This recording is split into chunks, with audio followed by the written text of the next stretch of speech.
சிறகடிக்க ஆசை சீரியல் இன்னைக்கான எபிசோடில் ஸ்ருதி வந்து அந்த ரேகா பொண்ணுக்கு வந்து மேக்கப் பண்ணி விட்டுட்டு இருப்பாங்க. இன்னொரு பக்கம் சத்யா வந்து வேஸ்டிக்கிட்டு சிரமப்பட்டுட்டு இருக்கும்போது நம்ம முத்து ரவி 2 பேரும் தான் ஹெல்ப் பண்ணுவாங்க. அடுத்த சீனில் விஜயா வந்து பார்வதி கிட்ட சொல்லிக்கிட்டு இருப்பாங்க, எனக்கு அந்த கல்யாணம் நடக்கணும் தான், ஆனால் சிந்தாமணியையும் நான் பழி வாங்கணும், அதனால் அந்த சிந்தாமணிக்கு கால் பண்ணி சொல்ல போகிறேன் அப்படின்னு சொல்லிட்டு அவங்க வந்து சொல்லி பார்ப்பாங்க பார்வதி எவ்வளவோ, இல்லை வேண்டாம் கெடுக்காது அப்படின்னு சொல்லி. ஆனால் அவங்க வந்து கேட்குற மாதிரி இல்லை.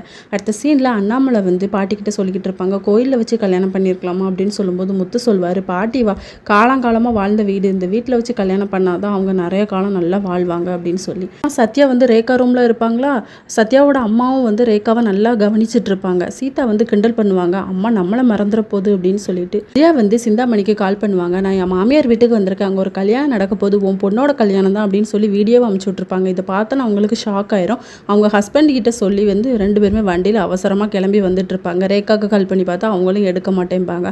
ஆனால் ரேகா வந்து அவங்க அப்பா அம்மாவை நினச்சி ரொம்ப ஃபீல் பண்ணிக்கிட்டு இருப்பாங்க. சின்ன வயசுல இருந்தே எங்கள் அம்மா அப்பா வந்து பிரிஞ்சுட்டாங்க, அப்பா தான் என்ன வளர்த்தாங்க, அவங்க இல்லாமல் கல்யாணம் நடக்க போதுன்னு கஷ்டமாக இருக்குது அப்படின்னு சொல்லிட்டு இதோட இன்னைக்கான எபிசோட் முடியுது.